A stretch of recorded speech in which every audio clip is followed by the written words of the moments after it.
Amsterdam Arena. It's the Netherlands against Turkey. Along with Eddie Meiten, I'm Mike Hill. The Netherlands have been going great guns, Eddie. They've only lost once, but that was to Turkey in Turkey. Yeah, it's a significant loss, that, because obviously that made the Netherlands have to go out and beat Belgium, which they did in the last game. As we see the teams who already qualified for this year's World Cup in France.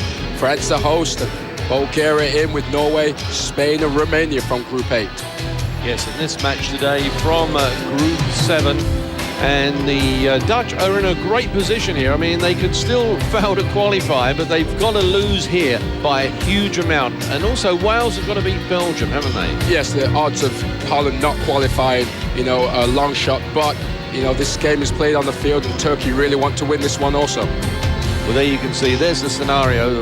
The Netherlands are qualified unless Belgium beats Wales and Belgium beats the Netherlands in goal differential. Now at the moment Holland have a goal differential of 22, Belgium 6, so you can see we're going to need some big wins.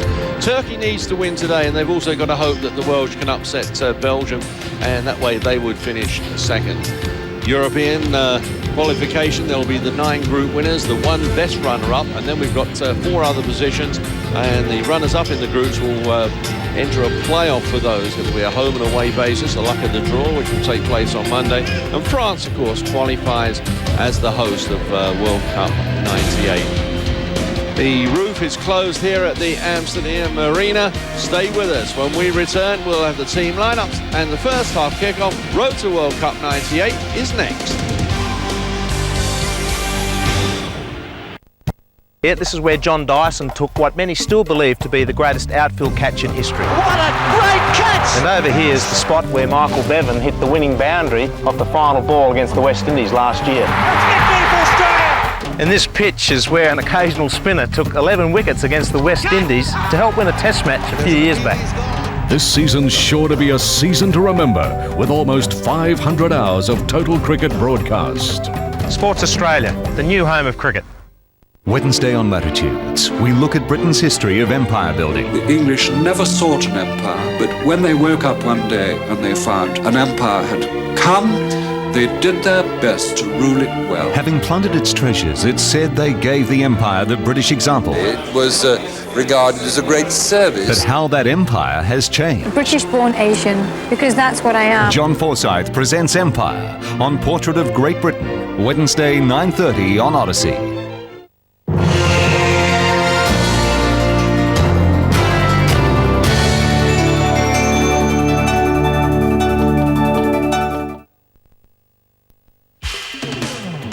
Had a couple of days of rain here in Amsterdam, but the roof here at the Amsterdam Arena closed tonight, so both players and spectators will keep nice and dry for this Road to World Cup 98 European Group 7 qualifier. Well, let's take a check of the two teams, and firstly the Netherlands. They've lost Wim Jonk through suspension, but late in the week they've also now lost Ronald de Boer. He's out because he got a toe injury in training. So that's the team that's been named by Gus Hiddink. They do welcome back Dennis Bergkamp. Of course, he didn't play when these two teams met in Turkey because of his fear of flying. And the other player that's come in is Giovanni van Bronckhorst. It's in fact his 7th appearance tonight, but his first time he's actually played for the Netherlands from the start of a game, usually coming on as a substitute. As for Turkey, well, there's 5 changes from the side that beat the Netherlands back in April. And a lot of that is to do because players have lost form. Still some experience there. The number 5, Alpay, will anchor just in front of the defence. Abdullah, the number 6 there, he's a player who really has caught the eye of a lot of Western clubs.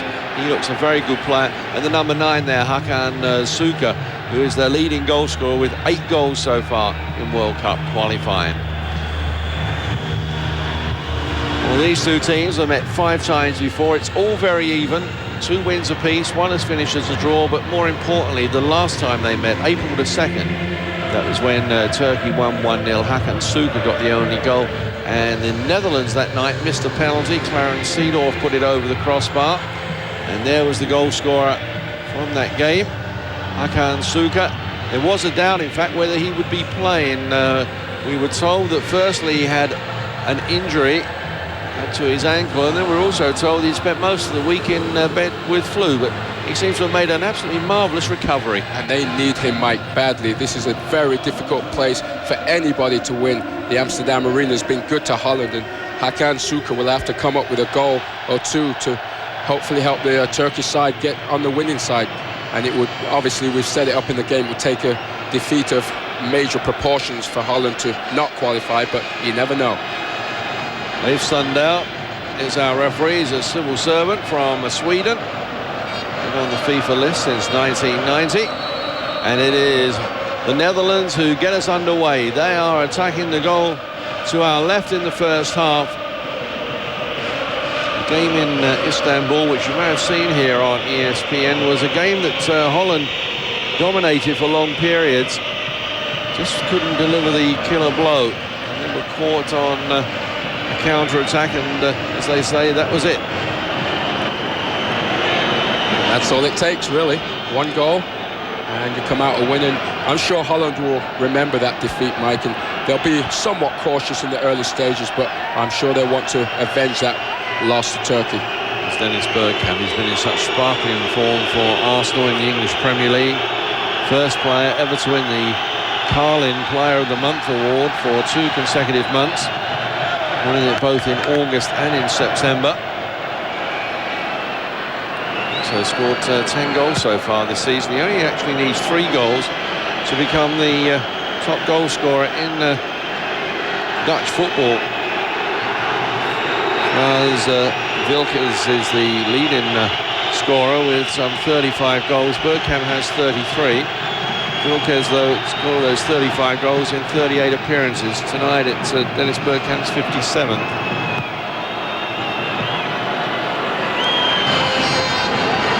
Frank de Boer playing a more central role tonight for the Dutch national team. He's been shifted to a left-back role for Ajax.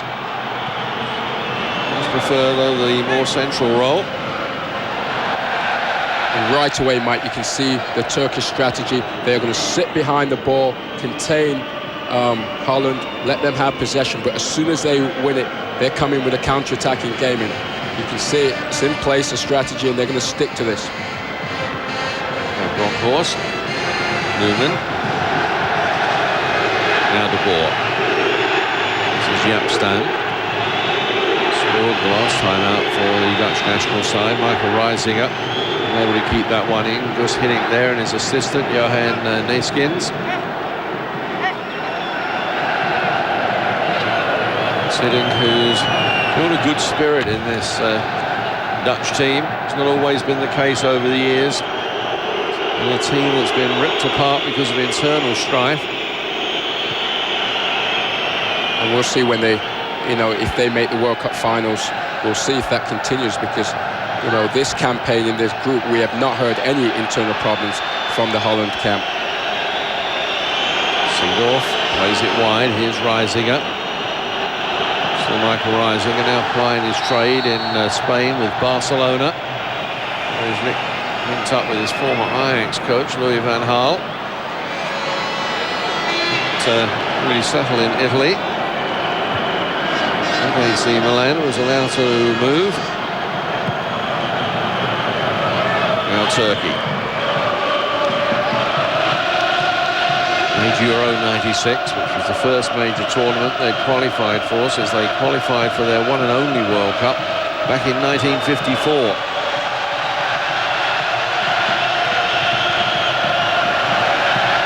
He plays square.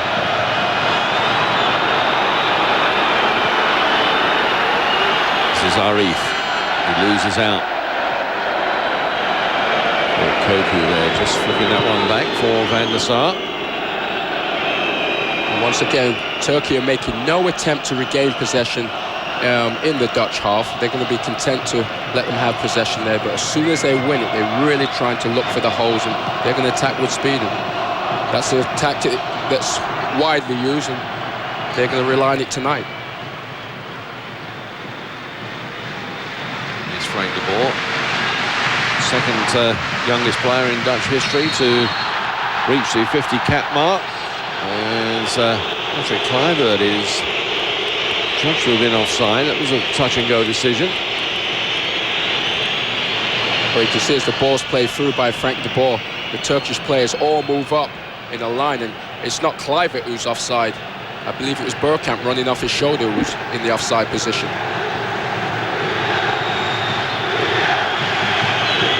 Turkey.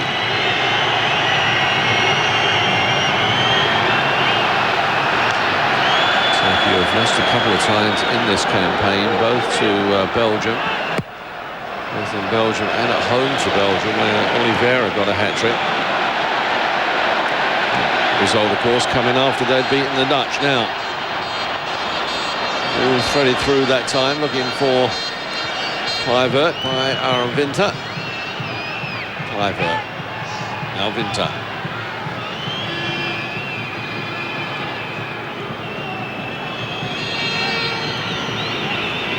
Winter today making his 67th appearance for the Netherlands. And that's a nice turn. Bergkamp, now Seedorf. Seedorf there, pushed wide.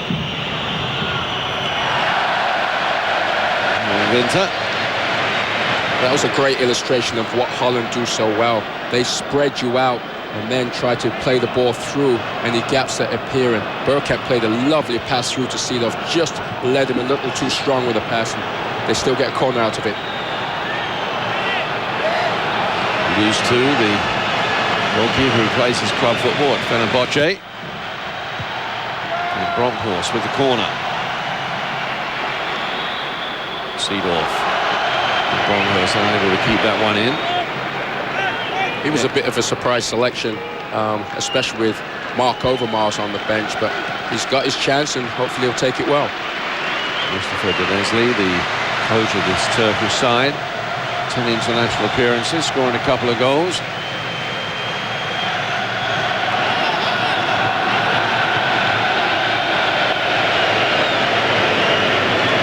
There's quite a number of landmarks today for various members of the Dutch side.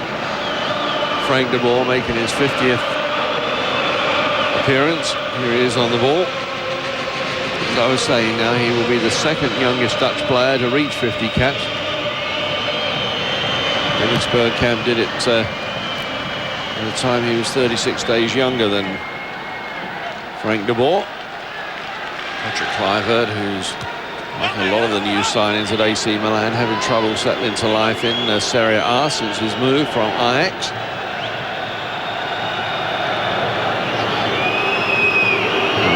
Seedorf, who scored that sensational goal on the opening day of the Spanish season for Real Madrid against Atletico Madrid.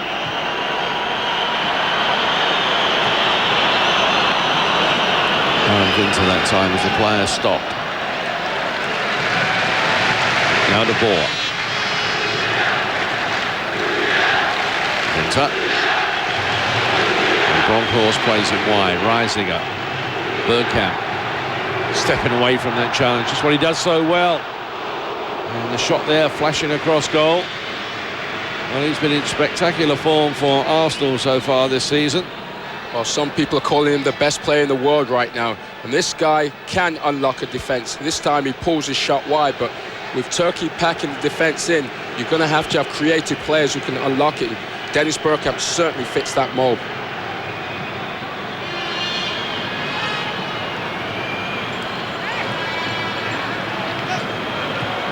Turkey. Number 7 there is Tayfun. Actually dispossessed. Which way is the throw going to go? Goes to Turkey. Abdullah will take it on the far side.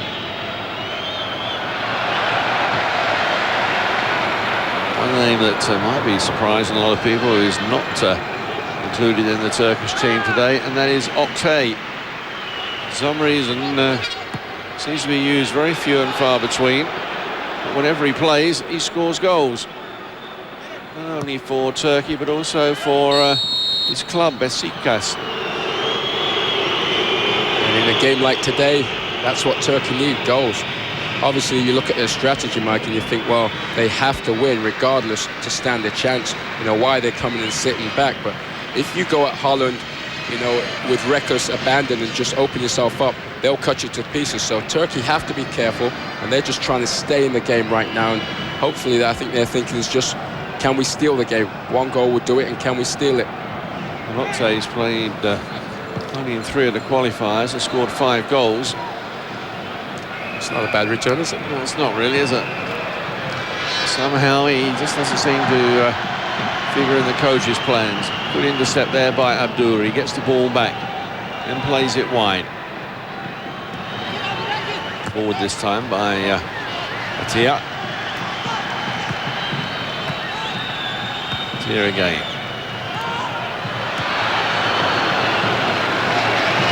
The Dutch there doing some hassling in midfield. And in fact, making Turkey go backwards. Now Abdullah. Lift that one over the defence, met there by Yapstam. Koku. Stam, his PSV teammate.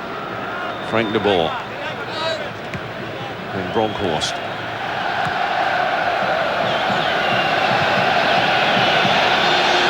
The thing that strikes me about the Dutch team is that they're so well balanced. Obviously well skilled in all positions, but the balance is right on the right side, the left side, the strength is down the middle. Obviously great goalkeeping with Edwin van der Sar. This is a powerful team right now. They pushed wide that time.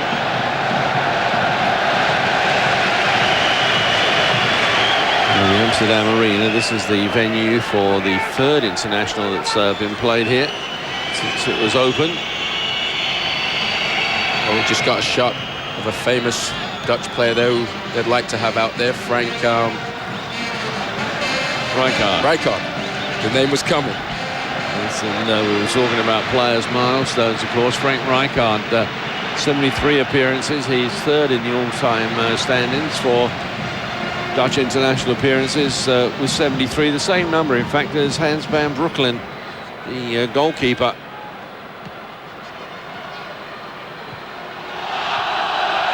Seedorf, Bergkamp. Bergkamp there just trying to reverse that back to Seedorf.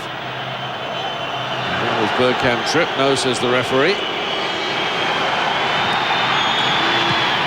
Holland have never lost here at the Amsterdam Arena. The first game they played was a 2-2 draw with the world champions Brazil. That was the game, in fact, which was the official opening to this marvellous stadium. That was in August of 1996. And then in March of this year, they played a World Cup qualifier here and beat San Marino 4-0. And this Bergkamp will go in the record book as first Dutchman to score a goal here in an international in that 2-2 draw with Brazil. Frank de Boer will go down in the record books as the first player to score 2 goals here in an international. Scored twice against San Marino. Here's Yapstam. I'll tell you, this Turkish team is very well disciplined, and they seem to play off each other well. You know, they're following instructions to the T, and they're at least putting the energy out right now to try and get a result. They're covering a lot of ground, these players. Seedorf tries to play it through that centre-forward channel.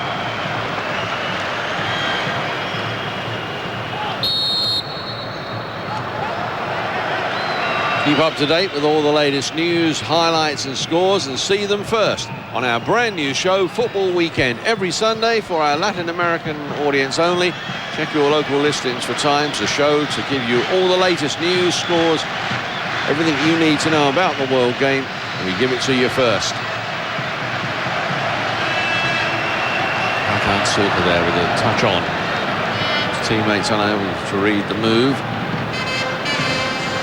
Going back to this Amsterdam Arena. It is now the home ground of Ajax, of course, and only 2 players from Ajax in the starting lineup tonight. Edwin van der Sar, the goalkeeper, and Frank de Boer. Really does seem very strange. The Ajax team have over the years dominated Dutch football, but as one should also say, there are 5 other players not playing for Ajax now, but all learnt their football at the Amsterdam club. Now this is Arif on the far side. Back to Van der Sar. And there's one of those Ajax players, Frank de Boer. And one, of course, Edwin van der Sar. Players who did grow up playing at Ajax: Michael Reisinger, Aaron Winter, Dennis Bergkamp, Patrick Kluivert and Clarence Seedorf. Now, if you could have kept to those and not had to sell them, can you imagine the sort of team they'd have? I think your point about the Ajax influence is well made. And talking of the Ajax influence, Louis van Gaal, now the head coach at Barcelona. They are top in Spain. They have not lost the game, and he got pelted and booed off the field last weekend. Although Barcelona did win 3-2 against Tenerife. So they say it's tough at the top, isn't it? It certainly is. Some supporters are very, very demanding. They not only want their teams to win, but they want them to win in style. And the other supporters would just like to see their team win anyway. Kluivert plays it wide. Rising up. Now Yapstam. Into space, and Aaron Winter just unable to take that one on. Now Seedorf. And the shot in the end on Patrick Kluivert. Seems as if it was deflected wide. But that pass from Seedorf was one of the first times in these opening minutes that the Dutch have upped the pace of the game, and they played at a really slow pace, to be honest, and they need to just up the tempo just to force some mistakes from the Turkish team. And Bronkhorst. Easily cleared away, so it's going to be a throw then for the Netherlands. You're watching the road to World Cup 98. European Group 7. We're coming to you from the Amsterdam Arena. And Turkey need a win and a Belgium loss to qualify for the playoffs. The Netherlands really just need to avoid a major catastrophe in a defeat, conceding a lot of goals. As Turkey the only team that have beaten the Netherlands, they have got a point to prove.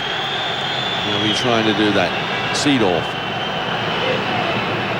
Rising up. Lifting that one across. Bergkamp with the head down. And the shot from Kluivert is blocked. Frustration there for Patrick Kluivert. It's been like that since he joined AC Milan this year as well. Only scored 1 goal. These are the sort of shots that used to rocket into the back of the net, and when things aren't going right for you, they always seem the defender seems to get a foot in. Yes, and look at the combination of Bergkamp and Kluivert there. They just work well together. But as you say, Mike, I mean, goal scorers, you know, it's either feast or famine. When they're flying in, everybody loves you, you're the hero. And, you know, when you're struggling, the goal looks that much smaller, and, you know, it's very hard to get one. But Kluivert is a proven forward, and he'll get his share of goals anywhere he plays. Seedorf.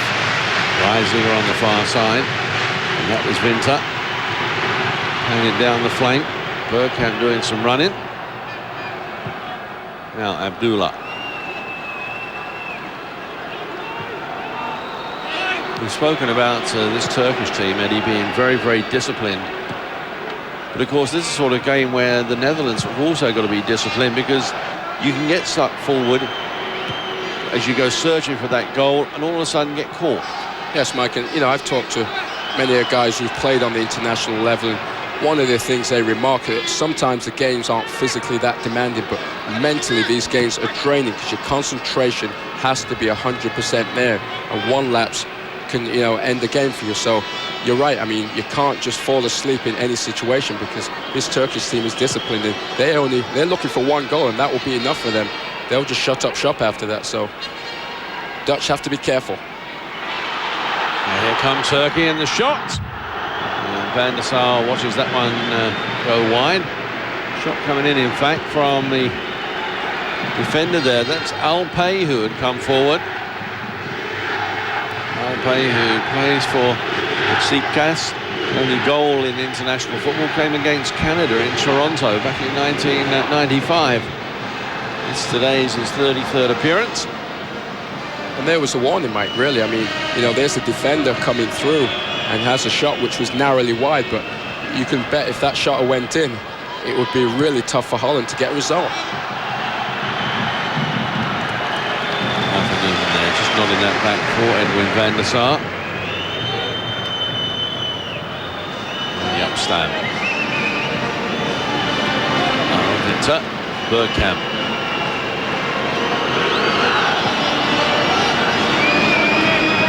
Winter, Bergkamp.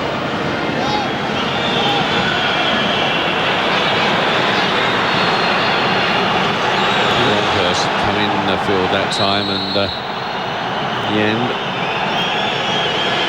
It was Cliver who gave away the free kick. But they're having a few words with Seedorf. And the number of people who closed down Kluivert once he received the ball in the danger area, there was 3 people around him, and that's exactly what the Turkish are doing to Holland. They're frustrating him around the penalty box. And Seedorf. Well, what's the referee going to do? I think, in fact, they're going to penalise Seedorf for handball. Well, he seemed to be tripped and he fell on the ball. Certainly he handled it, but I mean, look at this. There's the challenge. He goes tumbling. Yes, but the old saying goes, you play to the whistle, and the referee hadn't blown the whistle, so you can't use your hands. Now, Abdullah. He's never scored a goal at international level. This is his 40th appearance for Turkey.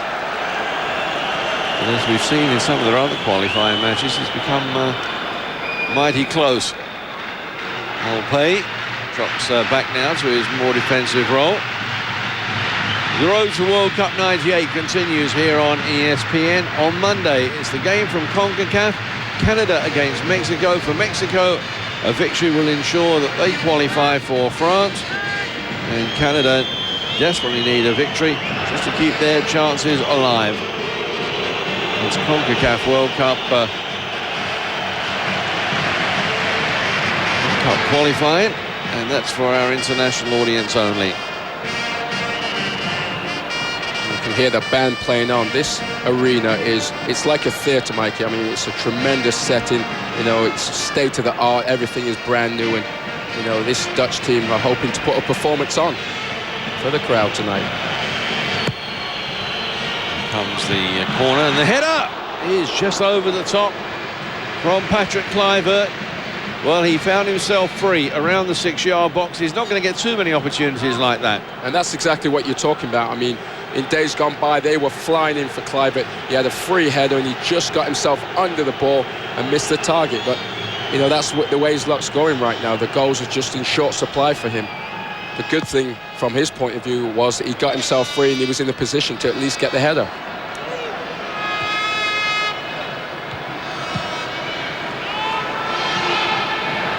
Now Frank de Boer. Newman. Now Koku, who's been in such sparkling form for PSV Eindhoven so far this season. Frank de Boer. Newman. And Koku.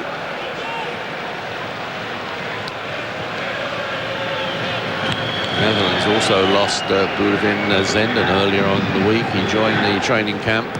PSV flying left winger. And he was injured, so he had to withdraw. But, they've still got plenty of speed. Actually on the bench for the Netherlands for this game, Mark Overmars, who's really settling in, scoring goals and having a good season for Arsenal in the Premier League. Pierre van Hooijdonk also on the bench. Playing his football in the English First Division with Nottingham Forest.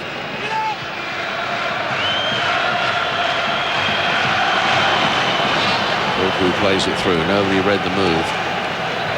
You're right, Mike. That's the strength. We cover a lot of Dutch football, and the strength in depth in Holland is tremendous. I mean, a lot of their players are playing elsewhere around the world. A lot of players, you know, scattered around the world for Holland. But the strength in depth for this nation is phenomenal right now. I think they rival Brazil, I believe, for the depth they have. And certainly for a country that's quite small anyway. Certainly they don't have the population of a lot of the other countries of Europe. So he's played through, away there by Frank de Boer. You just get the feeling, though, Mike. I mean, the pace that Holland are playing at is suiting the Turkish team, who can contain them a bit easier.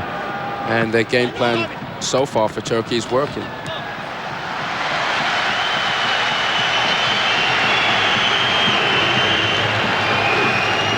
I can understand Turkey not wanting to do anything silly and give away an early goal, but really a draw is no good for them at all. They have got to win, and then they've just got to hope and pray that the Welsh can do them a favour in Belgium, which isn't unheard of. Yes, you wonder what point they'll throw caution to the wind and just really go out, all-out attack and go after the Dutch, but so far they haven't showed any signs of really being that enterprising. Well, a draw won't do them any good at all. If they draw here, Belgium can afford to lose. And still finishing that runners-up spot. So really, for Turkey, they've got to win. Well, maybe it's a bit, the old cat and mouse game right now, and they're playing it cagey. But as you say, as time ticks on, the clock is in favour of the Dutch, and they can afford the draw, and Turkey can't.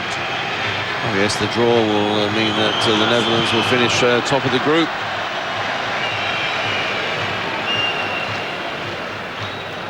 Lukaku, whose contract is up at PSV at the end of the season, who's hitting there.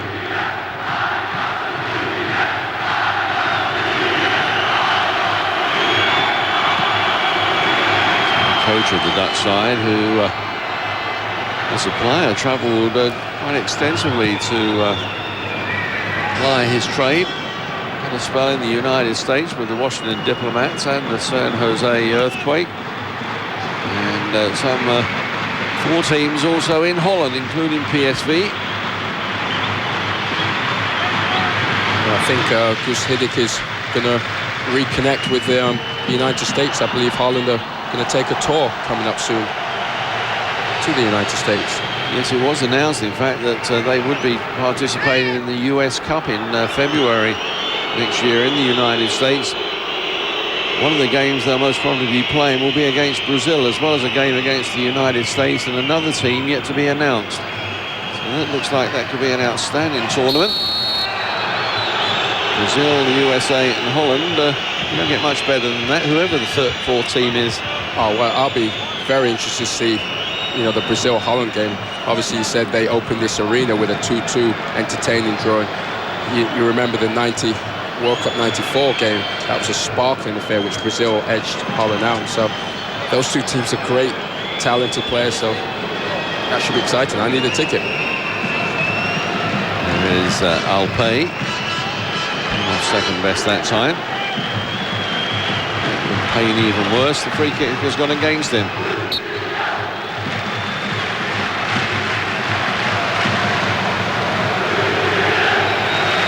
Now this is a goose. Ilker. Turkey with the long one over the defence there. Alfred, one of the fastest defenders around, and he's got away from Hakan Suka. Takes the free kick. Van der Sar has to rush that clearance, but it finishes up with Patrick Kluivert.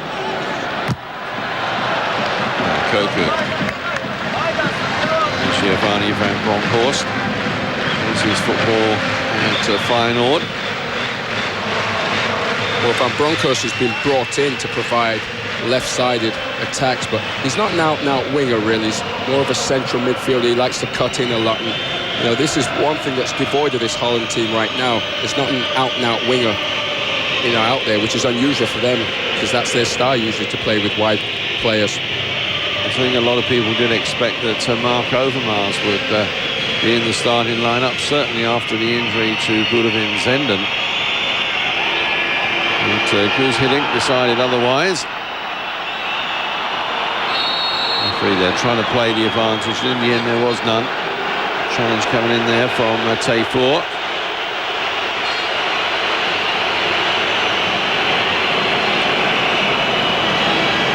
Challenge on Aaron Vinton. The challenge is just slightly late. Yes, just slightly, but not malicious. But this presents Holland with a very good opportunity to get a strike on goal. There's several people who see Ronald frank the ball there, lining up. Maybe Bergkamp's a good candidate. There's so many people on this team who can hit him. Well, Seedorf might fancy his chances. Certainly frank the ball. And the back heel and the shot from Koku in the end. Well, trying to deceive everybody. I think that was a case of too many cooks there, Mike. Yeah, they were a bit too clever that time, weren't they? Yes, absolutely. Well, at least the variation. Frank de Boer, the captain of this Dutch side. He's 27 years old, the younger of the de Boer twins by some 15 minutes. He just seems to have been around for such a long time. I mean, 50 caps at 27 is a remarkable achievement. Now, Abdullah.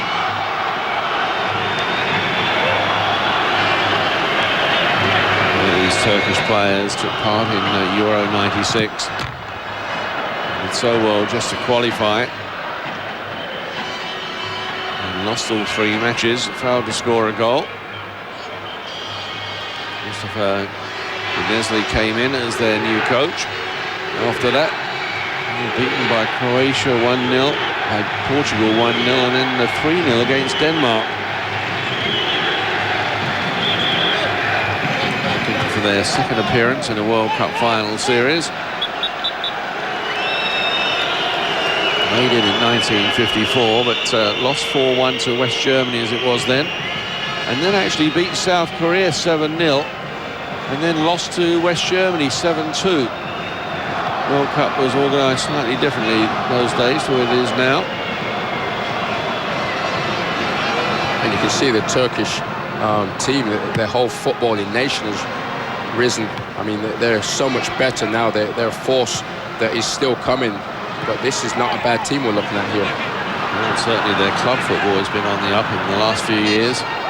Galatasaray, Fenerbahce, and now Besiktas, all teams that certainly give themselves a very good account of themselves in European competition. 2 teams this year in the UEFA Champions League for Turkey, which is some achievement, meaning that both teams had to qualify. Bergkamp there was held, didn't get the free kick. Here's Hakan Suka, able to get away from Yapstam. It's really what we've got is 2 teams who are basically cancelling each other out right now. We're having very few shots, very few opportunities on both ends. You know, the strategy for Turkey is just to stifle the Dutch, and the Dutch are not finding a way through at this point. Van Bronckhorst, outswinger, and the mistake there by Alpay.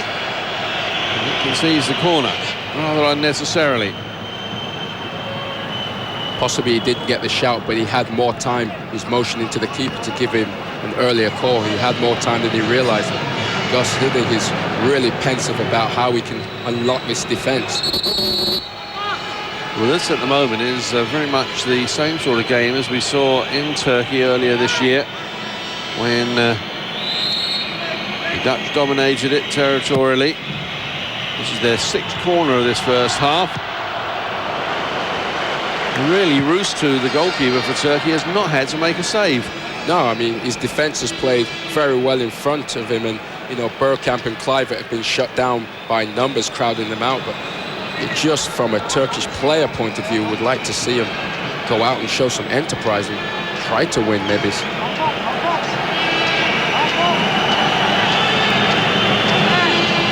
Rustu waits. Van Bronckhorst with the corner. Free header again. And wide.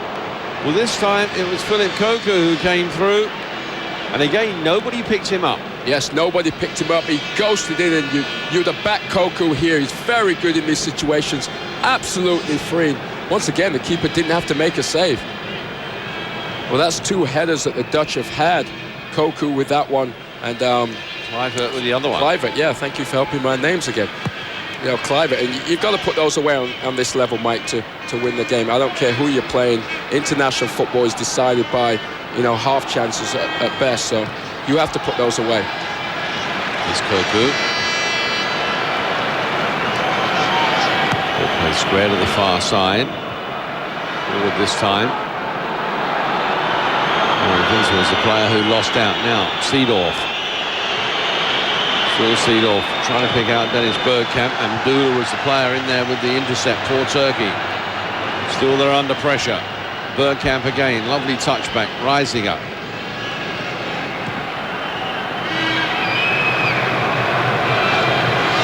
Not too much movement up front at the moment for the Dutch. Very, very static, which is really helping the Turkish defence.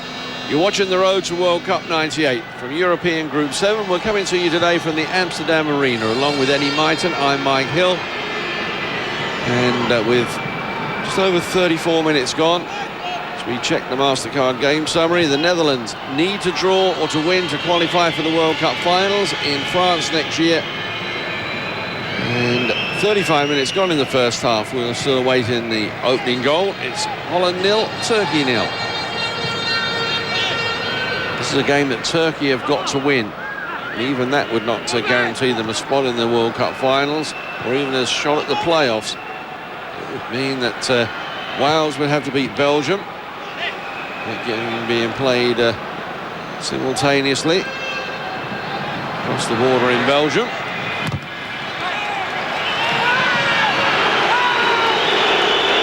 Alpay does not agree with that decision. Goes off in pursuit of the Swedish referee. I'll tell you what, he's the only person from Turkey, I believe, who showed any enterprise. He's a defender, Mike, and he's come forward at every opportunity he can. He at least is trying to chase this game. But yes, him and Abdullah, the other player that wears the number 6 shirt, he's doing a lot of work as well. But if the whole team did it, who knows what might happen. Fortune does favour the brave, so why not try and go out and give it your all to try and win? Bergkamp was in a position there very similar to what he was last weekend, playing for Arsenal against Barnsley. He curled the ball in the top corner, didn't even try it in this game. Now here comes Turkey. Swift break. Now Arif.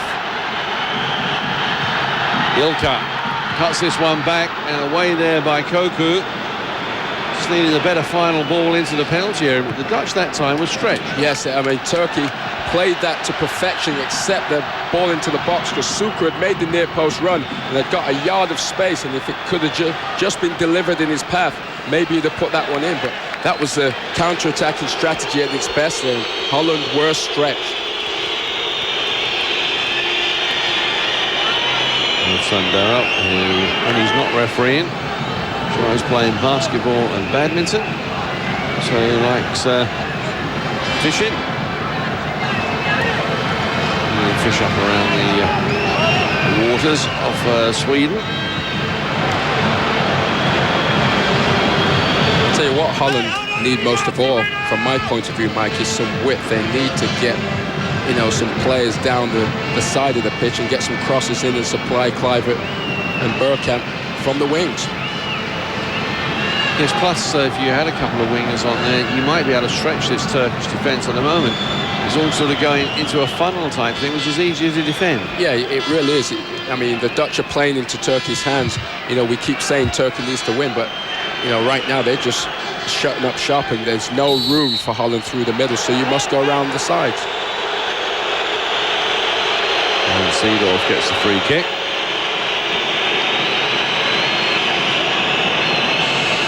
More pressure now. Both players there using their arms. And then Seedorf just had his shirt tugged that time. Who's hitting there? And Johan Neeskens. Changing thoughts. This free kick comes in. Turkey again dealing with it quite satisfactory. Ball loose, Yapstam lifts it forward. And the flag went up. I don't think it went up against Patrick Kluivert. The road to World Cup 98 continues here on ESPN. On Tuesday, it's Slovenia against Croatia from European Group 1. Check your local listings for times. And of course for our international audience. Rustu then with the free kick for Turkey. In the air that time was Frank de Boer. No damage done though. The last few minutes, Turkey have really started to look more menacing attacking wise. They haven't had a shot really on goal, but it looked like they're getting their strategy together and players are going forward with a bit more confidence. And Holland really have to be careful. They played behind the defence, and the cutback there doesn't quite work. You just wonder if Turkey did score a goal, it just might be a wake-up call for this Netherlands side. Perhaps over the years, that's one of the complaints that has been about them, is that sometimes they really are very lackadaisical. It seems the better the opposition, the better Holland play. Yeah, and Mike, we've seen enough of the Dutch games that on their day, Holland are a match for anybody in the world, but they can equally just, fall into that shell. Here's Kluivert now, playing this one across the far post, nobody there. Abdullah is though for Turkey. Well, we're talking about getting width for Holland, and this time it was Kluivert, making the wide run himself, and they need him in the box on the end of those, and somebody else applying the crosses. Suka was caught offside there for Turkey.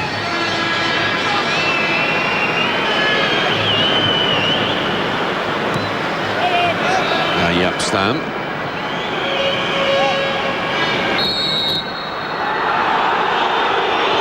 Referee has found an infringement. So it's going to be a free kick now for the Dutch.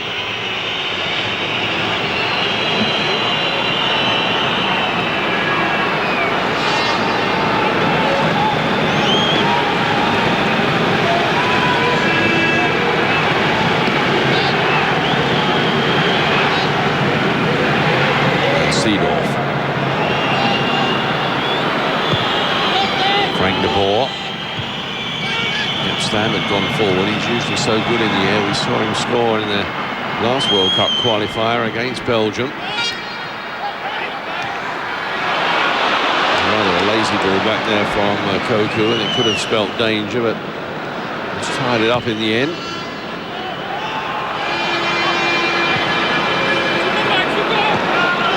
Coming over half-time, don't miss ESPN's half-time report, presented by MasterCard and Motorola. We'll have a look back at the Russia-Bulgaria highlights, a game that was played earlier today, and we'll also have a look at the first half highlights of this match. And with just over 3 minutes to go to half-time, we're still awaiting the first goal. Here's Hakan Suka. And I'm sure at half-time, the coaching staff for Holland possibly will make some adjustments, and the dilemma for them is they're trying not to lose this game first and foremost, but the Dutch people, the Dutch public are used to some flair, some style in their games, and up until this point this game's been a bit dour, Mike. Yes, well, we've got a sellout crowd here, over 51,000 at the Amsterdam Arena. I think most of them come along expecting to see a Dutch victory, and perhaps a sparkling Dutch display as well.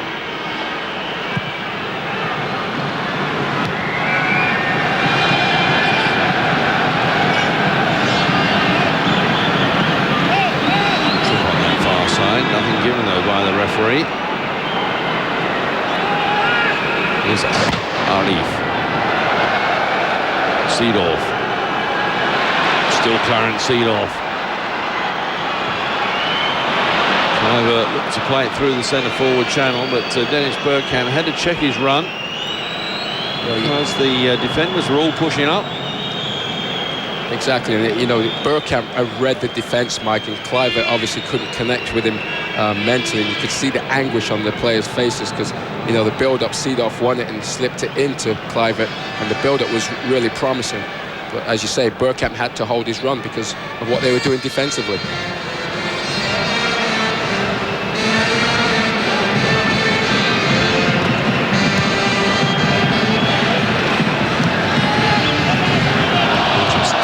Clear that time by Selim.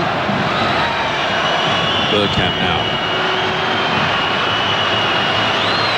Kluivert lays this one back. Bergkamp.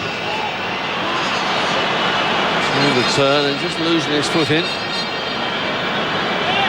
But you could see you could read the intent in his mind. He was going to try and just split the defence himself off the dribble and try and create the opening for himself.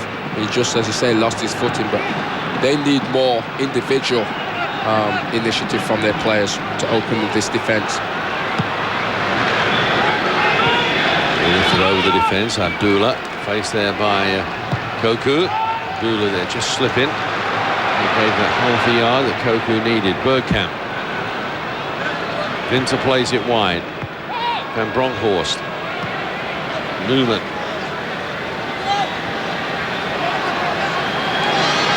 Now Seedorf. Kane Turkey have got everybody behind the ball. Now Seedorf plays it forward. Arthur Newman on the overlap. Newman trying to cut this one back. And in the end, two players got in each other's way. Well, Kluivert couldn't get a clean strike on it. Well, Kluivert was about to swing his boot and Reisinger came in at the back of him and just distracted him. And that was a great opportunity because Holland had finally got round the back of the Turkish defence. Now Bergkamp appeals for handball. His first touch let him down. It has been a frustrating first half for the Dutch. Well, let's have a look. I think Bergkamp was about to shoot and then he thought the referee was going to blow for the handball. Very difficult for us from our angle to see if it was an actual handball, but Bergkamp certainly thought so. We're playing stoppage time at the end of the first half. First half that so far has failed to produce any goals. And not too many goal-mouth incidents either. There is the half-time whistle. And you can hear the reaction from the capacity crowd here at the Amsterdam Arena. The Netherlands need a draw or a win to qualify. But at half-time, it's the Netherlands 0, Turkey 0. Stay with us. We'll have more when we return. The PGA Tour presents the 1997 CBS Charity Classic. Last week, the PGA Tour ventured to Sutton, Massachusetts for the CBS Charity Classic. And Lauren Roberts surged with a final round 64 to claim victory over Bill Glasson. Glasson, winless since '94 and hampered by injuries throughout his career, played superb iron shots throughout the final round. But when it came to converting critical back nine chances, his flat stick abandoned him.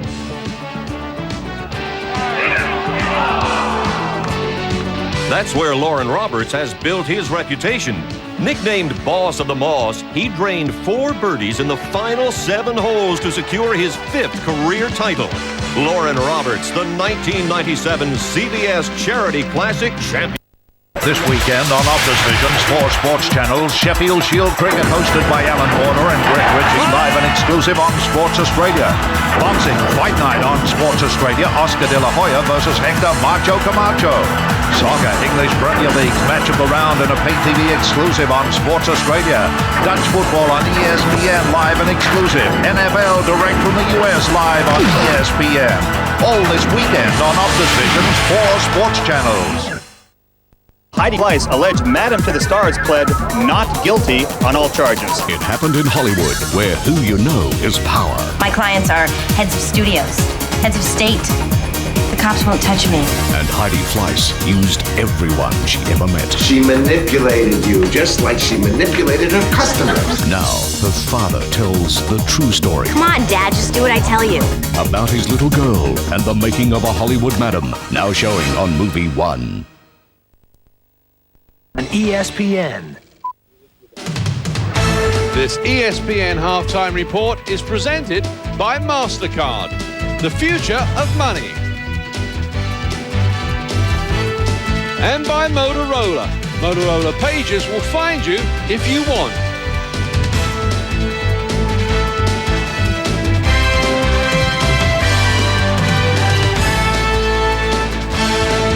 On now to the Luninsky Stadium in Moscow, because it's Russia against Bulgaria from Group 5. Played in teeming rain, terrible conditions, but it was Russia that took the lead with a goal that came after just 13 minutes. They were first denied by a good save, but in the end, Alenichev is there to drill it home. Yes, Alenichev fortunate to get the rebound, come to him and smacked it into the empty net. That made it 1-0, and then Russia were given a penalty. That rather clumsy challenge there by Petkov on Simutenkov. Referee had no hesitation, and this gave Russia their chance for their second goal. And it was Kolivanov who puts it home, strikes it sweetly to give Russia a commanding 2-0 advantage. And that's how it stayed until the half-time break. Into the second half, and Russia would get a second penalty. This in the 57th minute. Kolivanov is the player who's brought down this time, and it's Sergei Yuran who steps forward. Yes, Yuran takes it this time. It was all made by Kolivanov, who got broke down in the box.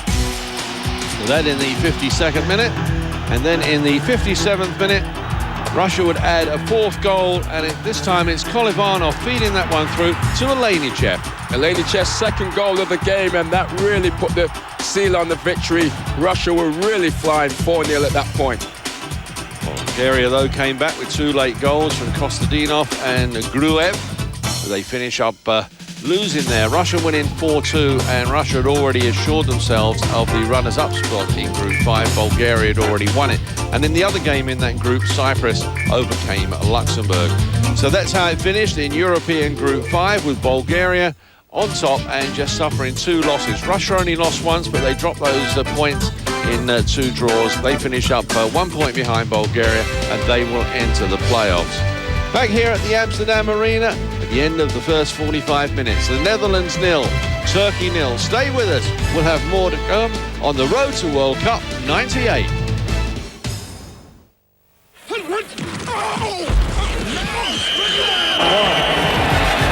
Aikman's pass up the middle is intercepted by Tito Wolff.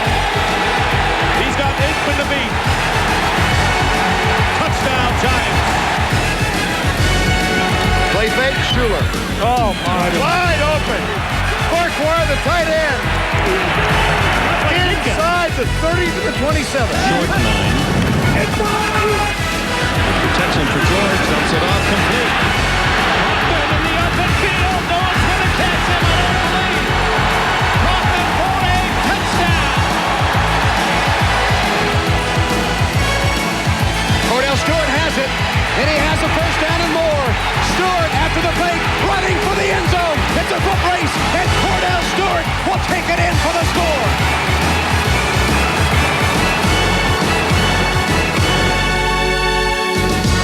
At any one moment in time, someone is winning, losing, struggling, crying. Where the world comes together to celebrate the universal language of sports. ESPN, the worldwide leader in sports. College football, the great American tradition, kicks off another exceptional season on ESPN. The future stars of the NFL begin their careers in jam-packed stadiums across the United States. Great rivalries, marching bands, cheerleaders, and all the hard-hitting action of American football are all a part of the great American tradition of college football on ESPN. Our World Cup anthology continues here on ESPN, where we bring you up to date with all the latest news and scores and happenings on the road to World Cup 98. That's the World Cup anthology. Check your local listings for times of that. That'll bring you right up to date with all the latest on the World Cup. To keep up to date with all the latest news, scores and highlights on the World Game, check into Football Weekend for our Latin American viewers only. Check your local listings for times. It's the show that brings you all the latest news, and it brings it to you first. Well, back here at the Amsterdam Arena, the Netherlands 0, Turkey 0. First half highlights when we return. The age-old question, what to do when the footy's over? In the past, it's been the grand final, then nothing. Cold turkey. But not anymore. On Sports AFL, there is no off-season. Nah, the footy keeps on coming with a full review of your team's season. Interviews with coaches, captains, team best and fairest, and club bosses. Plus up-to-the-minute off-season news on Football Feedback Summer Edition. Off-season? On Sports AFL, there is no off-season. Wednesday, a brand new kind of animal documentary as you've never seen before. Yeah, there we go. covering all aspects of animal rights and wrongs. We want to make the person that visits the zoo actually question why the zoo exists. Reports from all over the world on animal antics and politics, plus a few quirky items. He doesn't see you as top dog. Absolutely Animals. This is the show that helps humans help other animals. Wednesday at 7, only on Odyssey.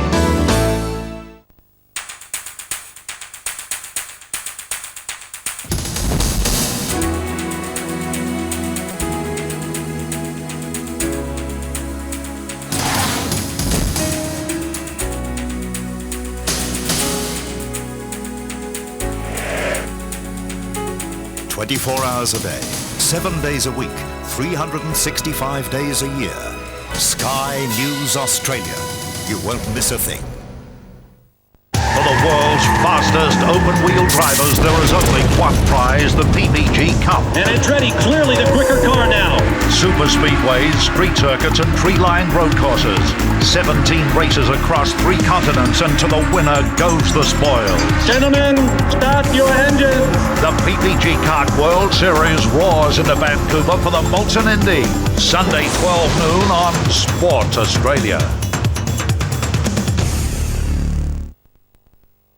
Well, there's the scene here at the Amsterdam Arena at half-time. The Netherlands 0, Turkey 0. This European Group 7 match on the road to World Cup 98. Well, let's take a look back at some of the first half action. And the closest that the Netherlands have come to breaking the deadlock have been on corners and set plays. This was a great opportunity there for Patrick Kluivert. Well, Patrick Kluivert was left all alone. He lined his header up and just got under the ball. As we see him all alone, he heads under it. And that was the first good opportunity wasted. And the next opportunity really came from another corner, and it was Koku this time. He kept his header down, couldn't quite get the direction right. Yes, Koku did everything right, as you say, but he just didn't put it on the target. Once again, slack marking by Turkey off a corner. Koku all alone, and this really should have been the opening goal. So a let-off there for Turkey as we look at the first half statistics. And between these two sides, Eddie, they've only come up with 4 shots on goal. Yes, paperweight attacks right now. I mean, it's nothing offensively is happening for both teams. Turkey have come out with a defensive strategy and trying to counter-attack, and it's been a dour first half. Yes, only 11 fouls, no yellow cards. So that's the scene here at the Amsterdam Arena. Half-time, the Netherlands 0, Turkey 0. We'll be back with the second half after this.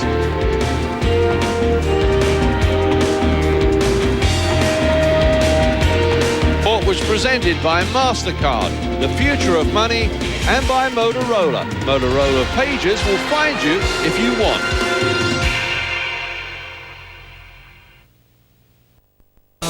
On Sports Australia and Sports Australia 2 Cricket. Live at exclusive Sheffield Shield, Queensland play New South Wales. Oh, great work by Healy. New South Wales meet Victoria.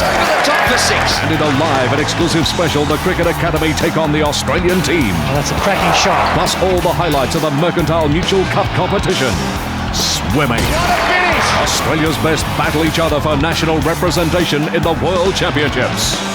Soccer. And it's in. The English Premier League continues with exclusive coverage every Monday morning.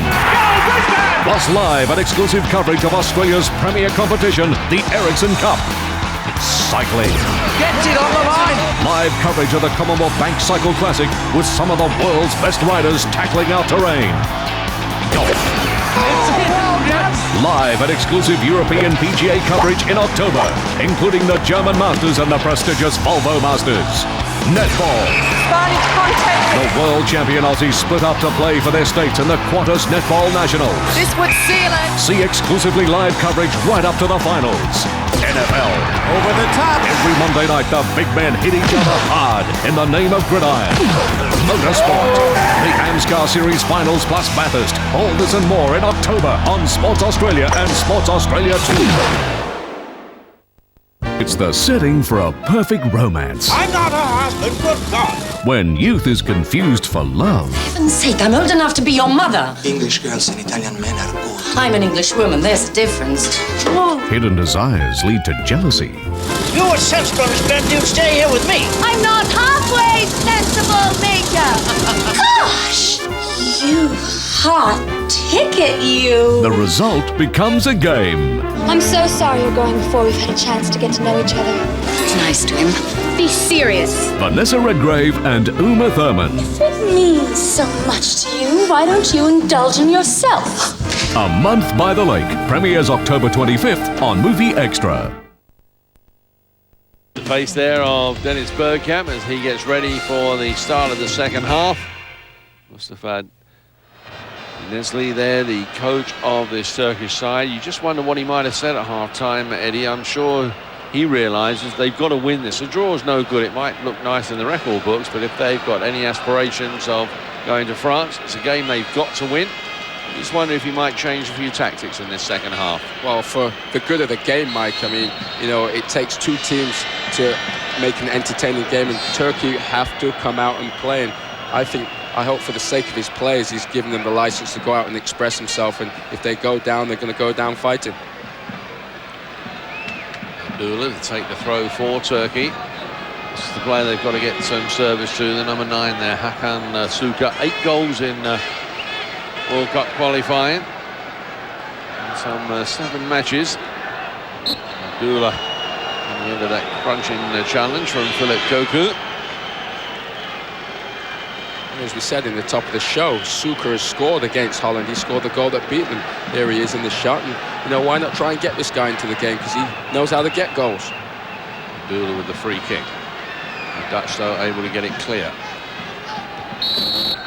Bergkamp, who is being held down that time.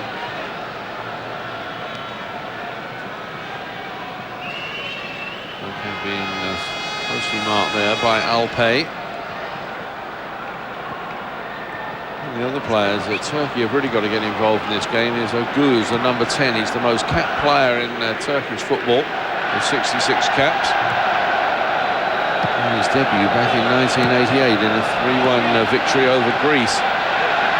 He's the sort of player they've got to look to try to stamp some authority on this game. And really, in the first half, they missed it in action. Really, it's only this player, Abdullah, and the number 5, Alpay, who have really put themselves about. Yes, and they're defenders, Mike, which, you know, adds to the myth of the whole thing. And it looks from the opening minutes the same old, same old. I mean, Turkey are just not coming out to play.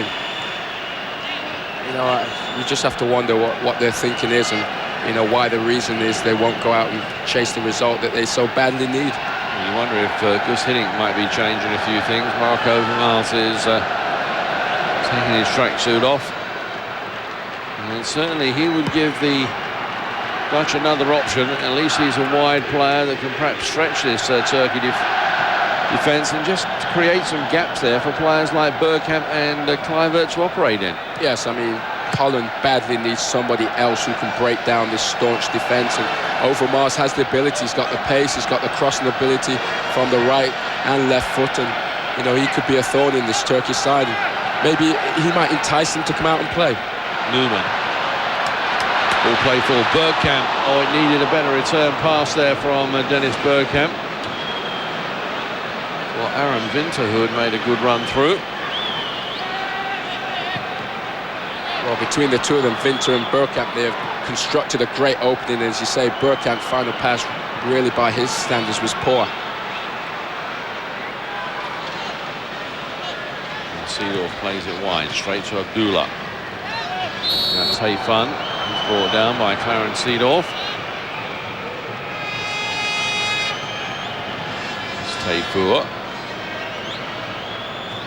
Now Oguz. That one through, and it's easily dealt with. And Frank de Boer. Van der Sar completes the clearance. Now Seedorf. Bergkamp. Great first touch there from Dennis Bergkamp.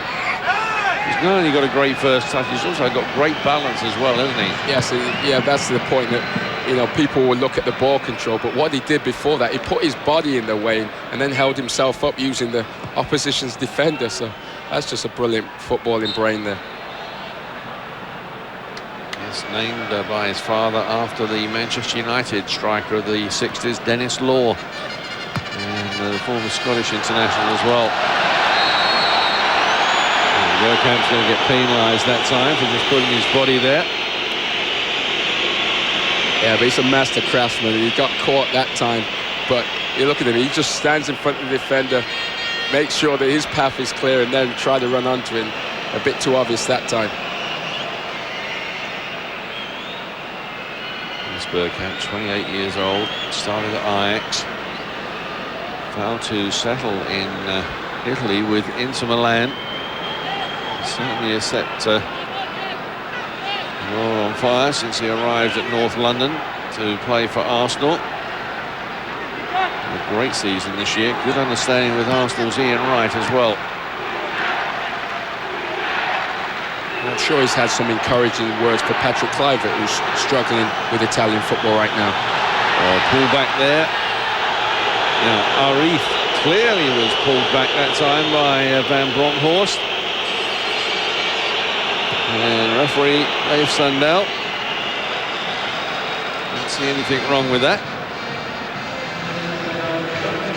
Well, perhaps the dive was a bit dramatic, but certainly there was contact there. I mean, the shirt was being pulled. Yes, Arif didn't do himself any favours, Mike. He was being pulled by his shirt, but that Oscar-winning performance at the end of it, I think, taught the referee out of giving him anything. And, you know, that could have been a heart-stopping moment for the Dutch if a penalty was awarded. Oguz, captain of this Turkish side, playing it wide. Now I've got a few players forward. One of them is Arif. It was a terrible pass. Now Seedorf. Kluivert. Now Seedorf again. Rising up.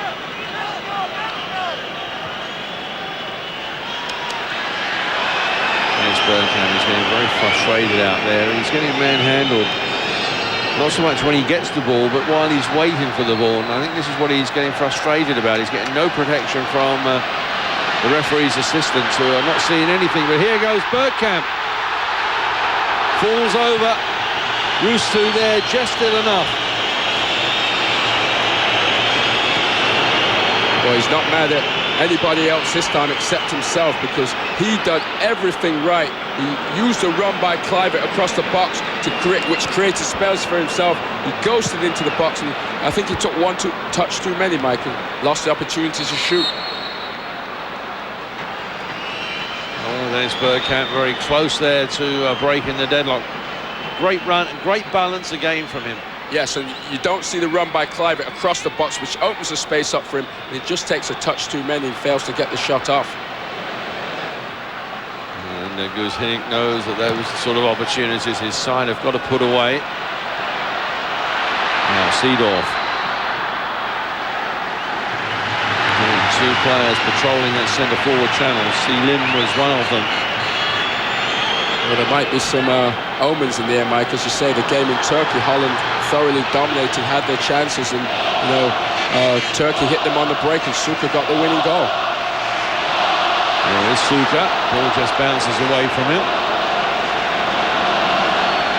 And Suka, one of those strikers that creates and converts so many of the opportunities. That's what separates the good striker from the great ones, the ones that have got such a high conversion rate.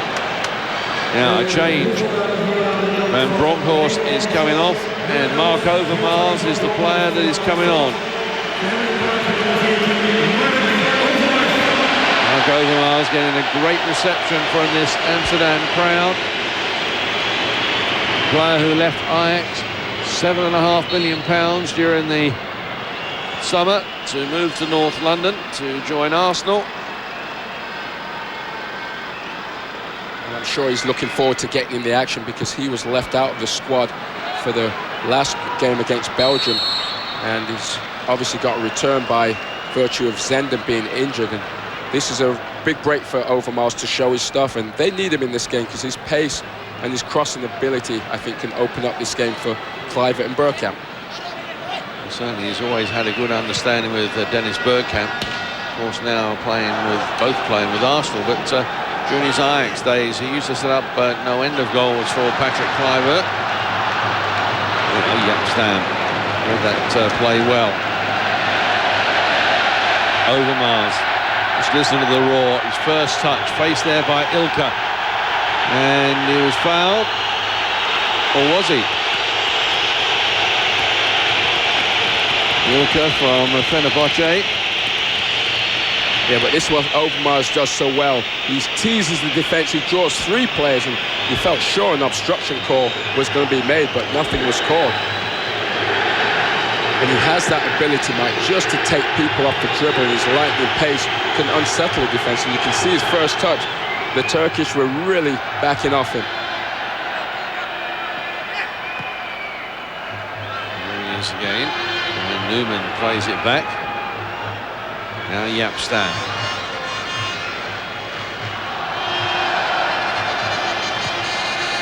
Over the halfway line. To the final touch of the Turkish player. For our viewers in our packed rim area only, the road to World Cup continues. On Monday, it's Finland against Hungary from European Group 3. And it's quite simple. Hungary need a draw or a win to go into the playoffs. Finland, a game they must win. You'll be able to see all the action from Helsinki here on Monday. Check your local listings for times. That's for our viewers in our Pacific Rim network. Here's Newman. Now Overmars. Koku. Koku playing that Wim Jonk type role for Holland. That's a little bit deeper than we've seen him playing at PSV, where he's pretty much got a free reign, hasn't he? Yeah, at PSV he's, you know, allowed to roam because, as you say, Mike, Jonk holds for him. Now here go the Dutch. Was there a foul? No, says the Swedish referee. Patrick Kluivert. It's not his night at the moment, is it? Well, there's been some curious no calls in the last couple of attacking moves by Holland, and it looked like Kluivert was bundled off the ball, but the referee's just saying it's all part of the game. And you're right, I mean, the frustration is starting to tell on Kluivert because nothing really has gone right for him.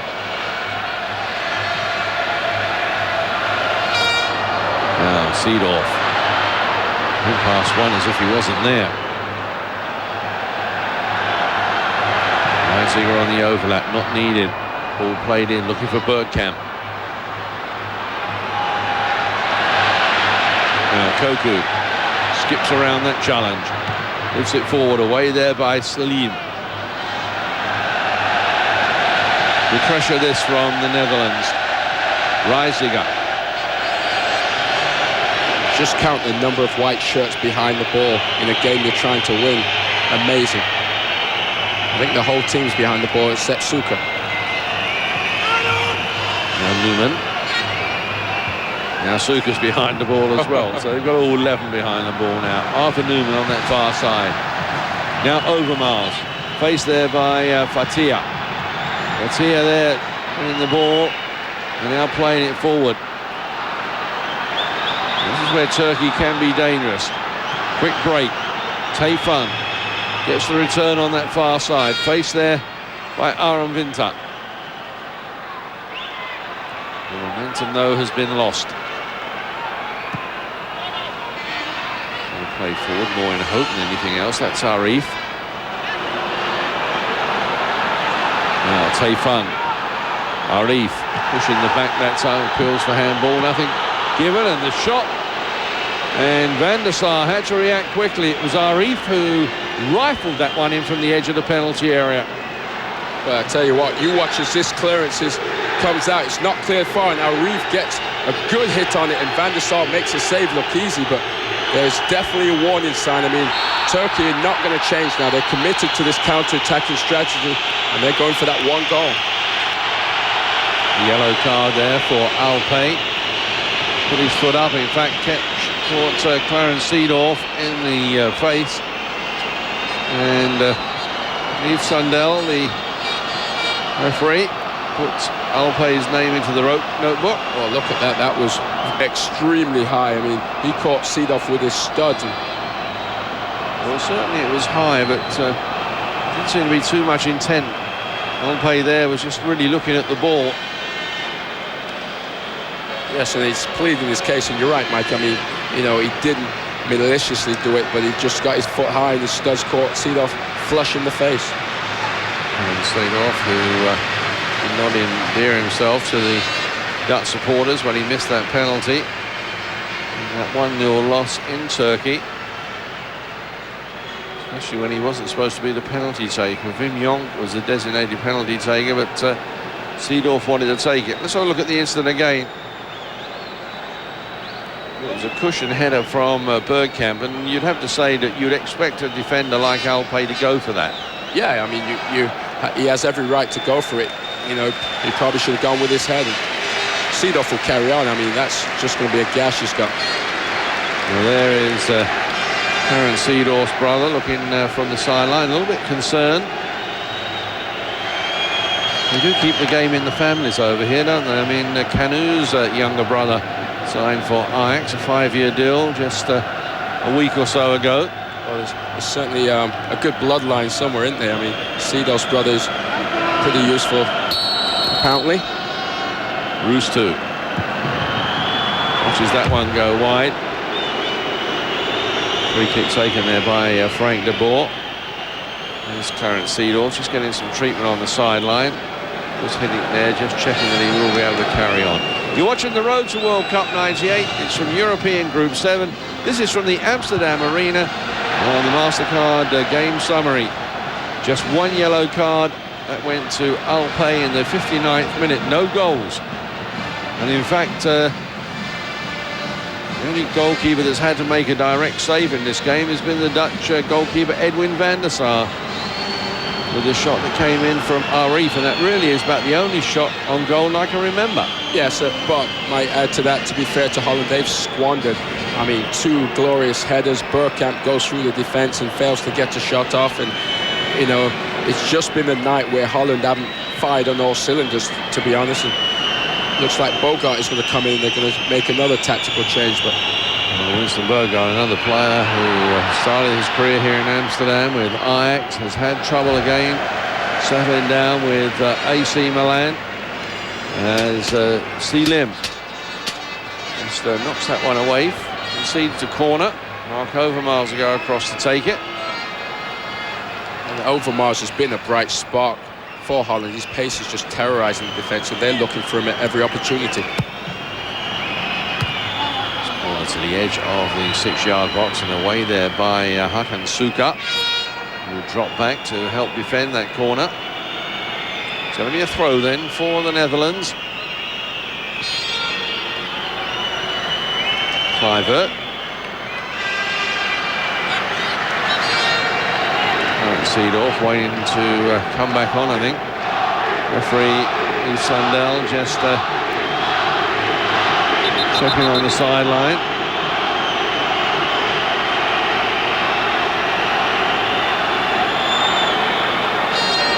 Throw-in taken from the correct position. A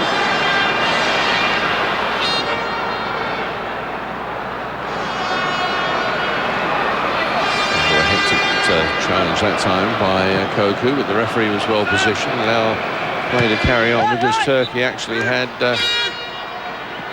an advantage, which they've now lost.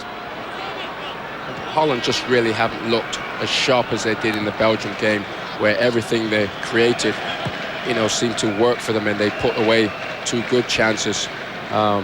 You know, today they've just squandered their chances, and had they put one away early, I think this game would really have opened up in their favour. Here's Overmars into the path of Kluivert, still Patrick Kluivert. 3 defenders though in pursuit. Plays it back as Clarence Seedorf still waiting to come back on. The referee has spotted him, has waved him on. Hence the cheer from the sellout crowd here at the Amsterdam Arena. Now Newman across the face of goal.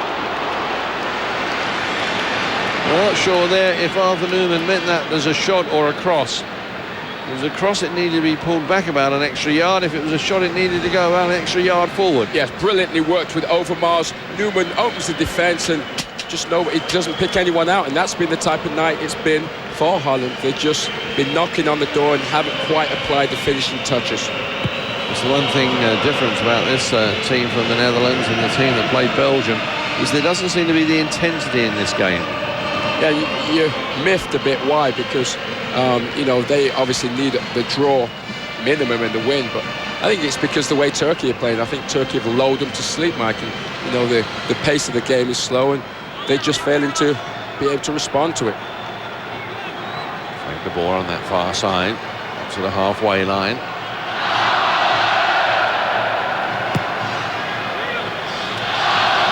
And the up stamp. Rising up. Aaron Vinter. A step away from that challenge. Good skills there from the player now. And his trade with Inter Milan. On the other side of Milan, that's Patrick Kluivert, who can't make anything happen at the moment. Seedorf. Now Frank de Boer. Scored 4 goals in World Cup qualifying. He might as well have a go himself. And the players in front of him seem to be so inept. At least his shot there goes away for a corner.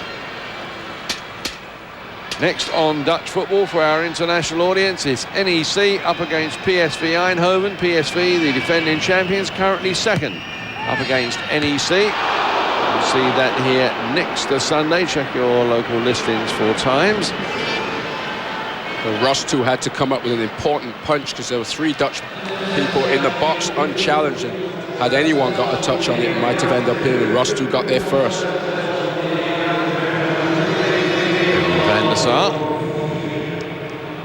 21st appearance today for Dutch national side.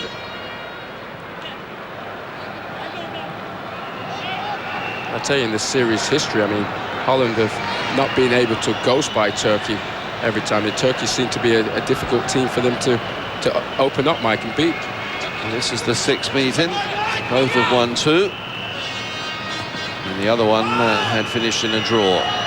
At the moment, this 6th meeting is also in a draw at 0-0. Just over 66 minutes got played. Now, Ilka. Wolfner will get another chance. Plays this one in.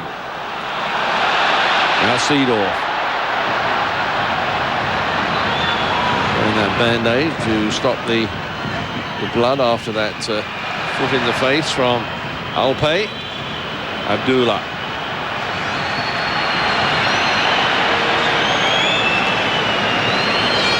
Abdullah, who plays his football for Trabzonspor. Very much on the shopping list of a number of clubs in Western Europe. And perhaps now with Turkey's World Cup dream starting to fade because the draw here is no good. He could very easily be on his way. So I'm sure there'll be a number of Western European clubs that will be queuing up for the signature. He had a very good Euro 96 qualifying. Played well in Euro 96 and also has played well in World Cup qualifying. Very consistent player. Now, Hakan Suka. I'll tell you, that's where, if teams are looking for bargains, Mike, you know, some of these Turkish players will, you know, won't command the big fees and will provide them with good play. Now Bergkamp. Some of these Turkish clubs now starting to do well in Europe. They can match the wages of some of the Western European clubs. As Patrick Kluivert, he didn't collect that the way he wanted. Perhaps a couple of seasons ago, that would have rifled into the back of the net. And he just tried to touch it, but what a lovely build-up play from Mark Overmars. Yeah, Overmars is the creator. Look at him, tease the defender, beat him for pace, whip the cross in, and Kluivert just can't buy a goal right now. I mean, it just doesn't happen for him in front of goal. Bergkamp also playing at AC Milan after his move from Ajax. It's a player now waiting to come on. But I tell you, the value of good wing play in the modern day game is paramount. Will play through and too far ahead of Seedorf. Loose 2 there. It's the ball out of play. Loose 2, who's only 24 years old. This is his 30th appearance for Turkey. And reacting very, very quickly there. Fenerbahce goalkeeper. And Seedorf is the player that's going to go off. And Seedorf goes off. And Winston Bogart is the player that comes on. Bogart will tell anybody that likes to listen that he should be playing as a striker. His coaches all want him to play as a fullback. So he comes on. And he's slotting him right at the back. Yes, he's going into a left-sided defensive role. And he will play alongside Arthur Newman and Jaap Stam. And that might release Philip Koku now to perhaps play more of attacking role, the role that Seedorf was playing at. And you might see the sort of form that he's been showing for PSV Eindhoven. Yes, I mean, taking the shackles off Koku, I think, is better for his game and better for the team. If they can keep supplying Overmars, because he's certainly found a way through that defence. Here's Bergkamp, neatly surrounded by two defenders. He attracts defenders like metal to a magnet. Well, with that kind of ability, Mike, I mean, in one strike, he can put a seal on this game, so you've got to watch him closely. Here's Kluivert. Reisiger. And the ball, in fact, came off of the Dutch player. There's Abdullah, plays for Trabzonspor. In his debut back in 1991. He's still only 25 years old. His 40th international appearance. I mean, you just don't see a lot of emotion from the Turkish side. And with 20 minutes to go, I'm just sitting there wondering, are they going to come out, abandon that strategy now and just throw, caution to the wind and go for a victory, hopefully? Well, even if they were to be given the news that Belgium are being beaten by Wales, it still means that they've got to go out and win. A draw is no good to them, whatever happens. Yeah, I don't know. I mean, who am I to second guess? But why not just go for it and, come out with it with a thought in your mind that you did the best you could and you went for all the spoils instead of, just a share of them. Those two there giving some instructions. Once some players marked. Jaap Stam has gone forward. We know how dangerous he can be from set plays. A wasted free kick, though. Always baffles me when you put the tall players at the far post and you hit it low to the near post. Here's Bogart. Newman. Made that one short for Winston Bogart.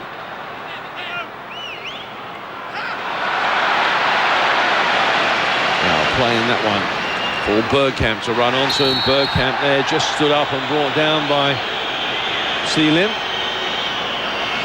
Selim that time knew he was going to be beaten.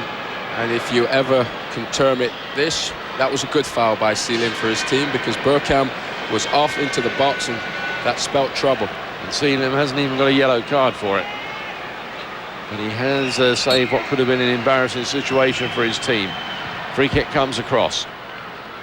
Ball goes straight up in the air. And now Kluivert. Well, when they're not going in for you, they certainly are not. And Patrick Kluivert so far off target that time. Yeah, you feel for the lad, because that was a wonderful break. As you say, you've seen him score those and bury them in the top corner. It's just not happening for him in front of goal right now. And you feel for him because he's struggling. He's still trying to shoot. He's still trying to get into the goal-scoring areas. And forwards have these runs, Mike. Yes, and let's give full marks to young Patrick Kluivert. I mean, he's only 21. And a lot of forwards, when the goals dry up, they try to hide. He's not. Yep. Here comes Newman. Overmars with the cross. It gets deflected away for a corner. Appeals for a penalty. I think that's rather ambitious. And look at the ref. He's shaking his head. He's saying, there's no way I could give that one there. For Newman. A quiet word there with the referee. Great run this, though. Now, that's ball to hand. But there again, when you're searching for a goal that will give you a victory, Everything seems a harsh decision. Yep, sorry, Gus, that just wasn't a handball. Now here go Turkey.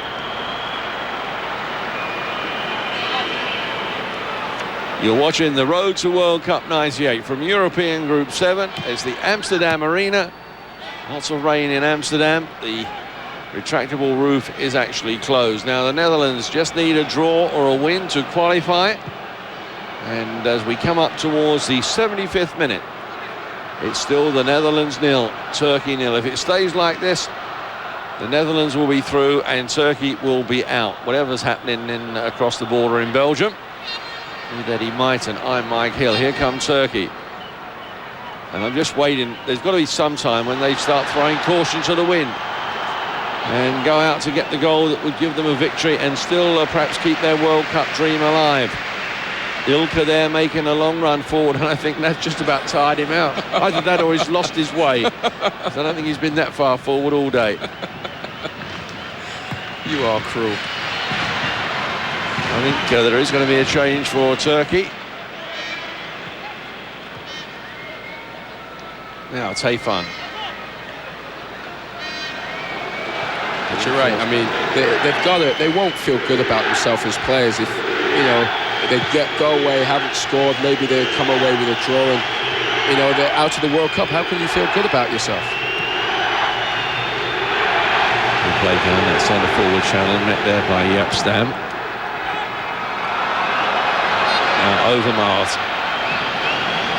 Placed there by Ilka, who's got back. Overmars just goes past him as if he wasn't there. Plays this one in, the ball loose. Bergkamp couldn't quite get there. Now Abdullah. I tell you, can you believe Overmars wasn't in the squad for the Belgian game? Look at the performance he's putting on. I mean, he's going round defenders and opening everything up, and now you can see what his value is, because Kluivert's getting chances, Bergkamp's getting chances. Look at him go again. Yes, and I think Pierre van Hooijdonk might be getting chances as well, because he is now warming up for the Netherlands. Now he has got 4 goals in World Cup qualifying.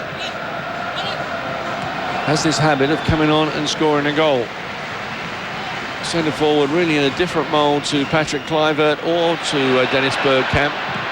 As this shot is charged down, and Abdullah lets it go out of play. Thinking it would go for a goal kick, and in fact a corner has been given. But that'd be an interesting move. Van Hooijdonk to come on. The Netherlands now get their 10th corner. Turkey haven't had one. More problems for Roos too.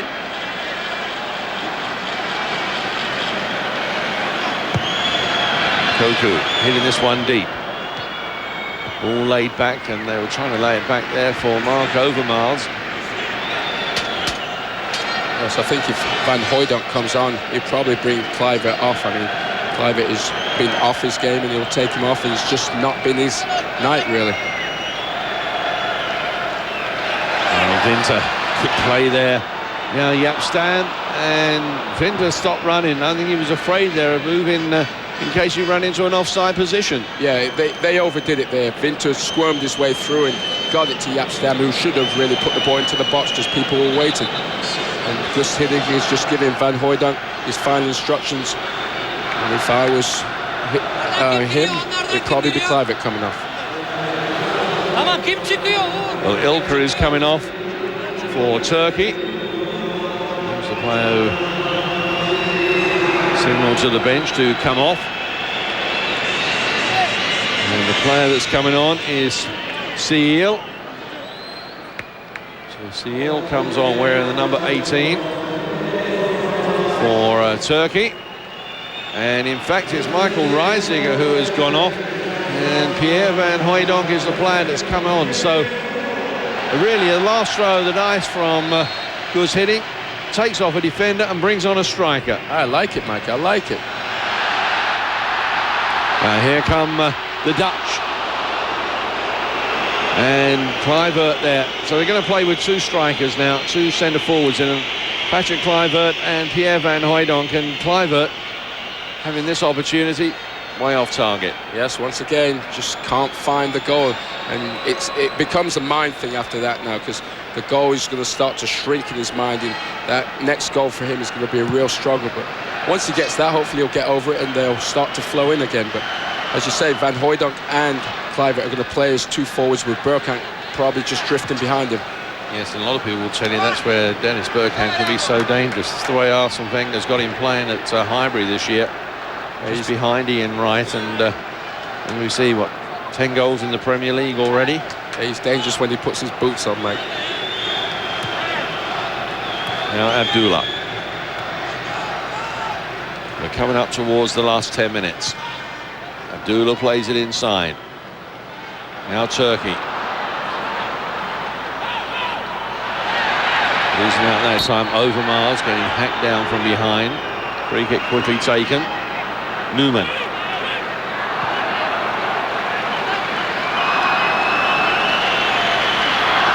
Now Frank de Boer. Kluivert just playing that off to Mark Overmars. There was no way forward though for the flying winger. Newman. Now Jaap Stam.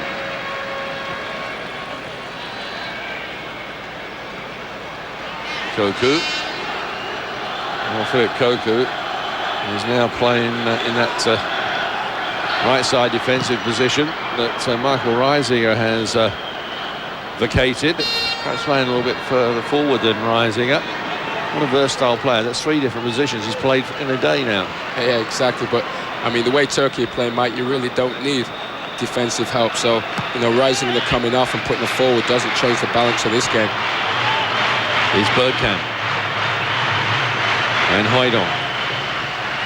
Koku sweeps it wide. Now Philip Koku. Onto that trusted left foot. Overmars lets it go. And Overmars there trying to bundle his way through. And Selim there stood his ground well. It's nice interchange passing, one-touch play, and Van Hooijdonk trying to lay Overmars in, but Selim had blocked his path and there was no way through. Yeah, Van Hooijdonk now playing in the English First Division with Nottingham Forest. Seen them relegated from the Premier League last year. Abdullah beaten in the air, and that header just allowed to bounce wide there by Rustu. The English Premier League returns next week. It's Barnsley against Coventry City. You can see that one live on Monday, October the 20th. Check your local listings for times. It will also be our English Premier League match on ESPN2. Barnsley against Coventry City. That's next week's action from the Premier League. Barnsley will be looking to recover from their last match in the Premier League, a 5-0 hammering at the hands of Arsenal. This man scored a couple of spectacular goals for the Gunners. At least they won't have to face him next week.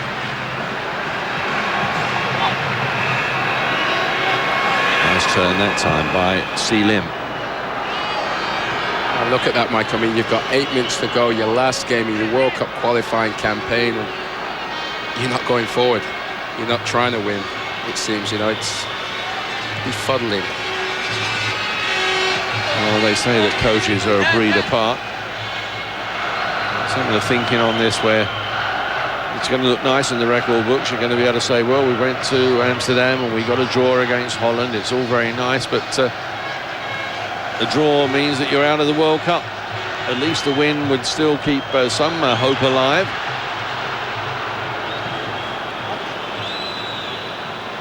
And Hakan Suka, player, such a prolific goal scorer. And really, he's been like the invisible man out there, hasn't he? Yeah, he hasn't had a shot, he hasn't had a chance. I mean, there was a near connection there, but basically, he's been a lone ranger up there, and as a result, he's disappeared. Nice score this time by Kluivert. Trying to link up there with Bergkamp and with Van Hooijdonk.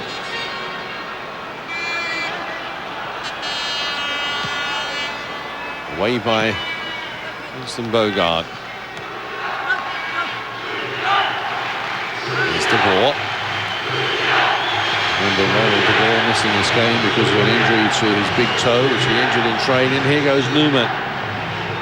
Arthur Newman so frustrated with the players ahead of him. Now he's trying to do it himself and perhaps score a goal. He's never scored a goal internationally. Hasn't scored too many for PSV Eindhoven either. Now here comes Turkey.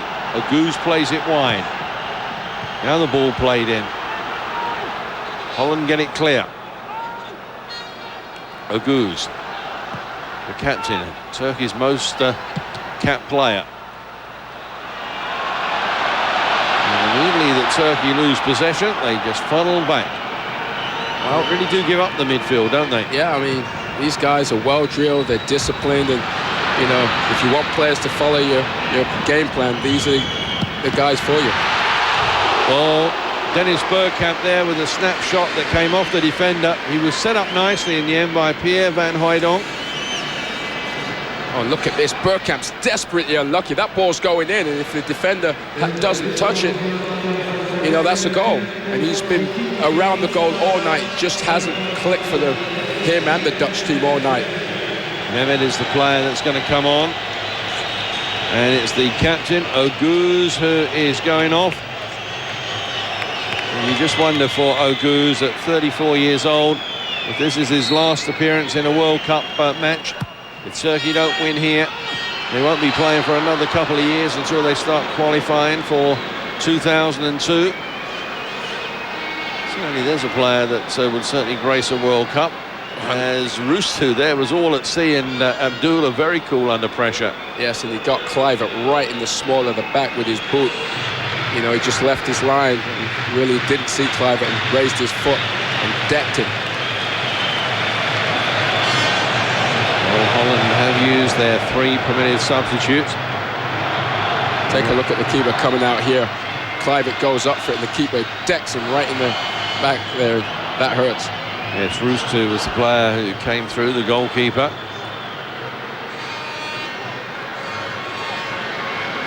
Well, all goalkeepers come out with their feet raised. And in fact, is Patrick Kluivert's girlfriend looking on rather concerned. I think she's seen him take so many knocks throughout his career. She should be used to it. Oh, that's the cameraman right on cue there.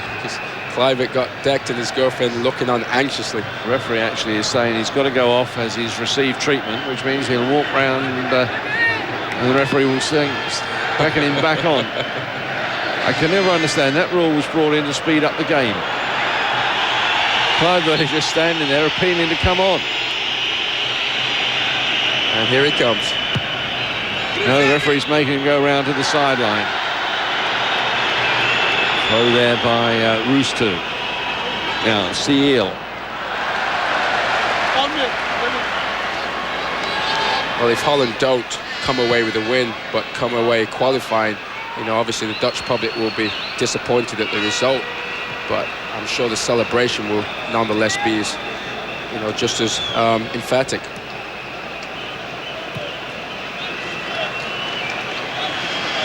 Now, Frank de Boer.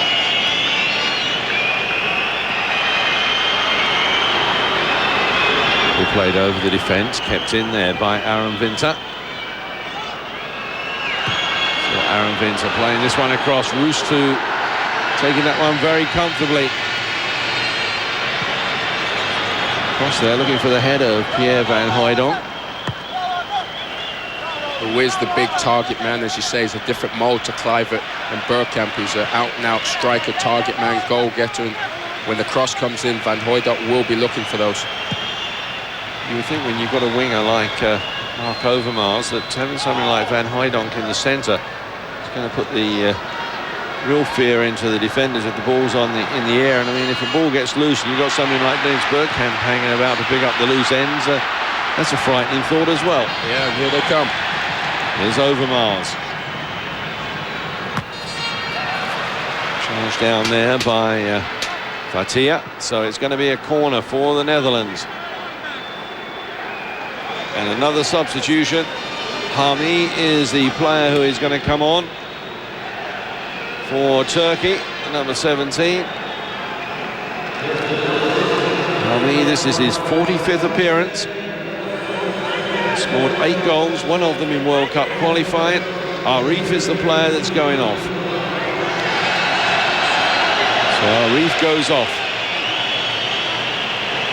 Hami comes on. And he's got about 60 seconds to make an impression on this game.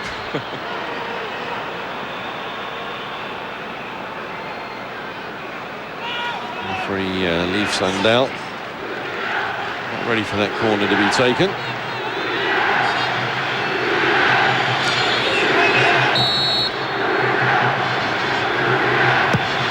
Clivert is forward. Yep, Stam had also gone forward. There was plenty of aerial power there. They couldn't get it across the first line of defence. Before there, C. Limmer's had a very strong game in the back for Turkey.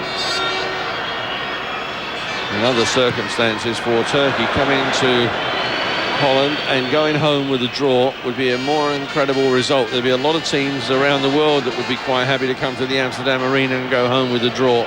Yeah, because Holland might, just looking at them, they've got to be one of the favourites for the World Cup. I mean, it's in a European country, so traditionally a European team wins it, and Holland are looking very strong and well balanced with a lot of depth. Well, certainly, it's not too far to go. Dennis Bergkamp hasn't got to worry about driving or flying. He'll be driving. He just drove that one over the crossbar.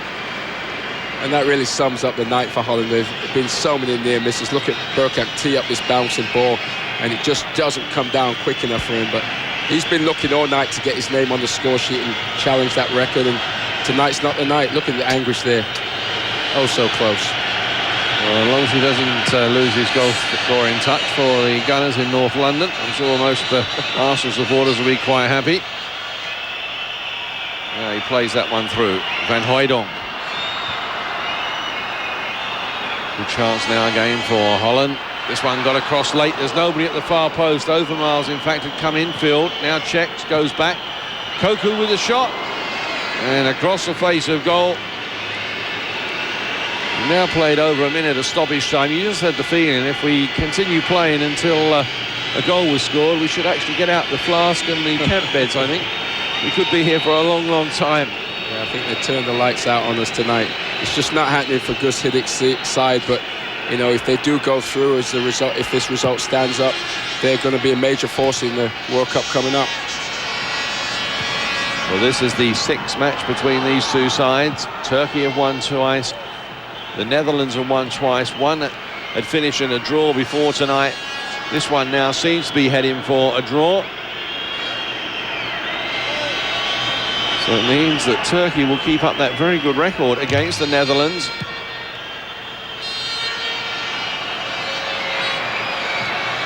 Now a long clearance.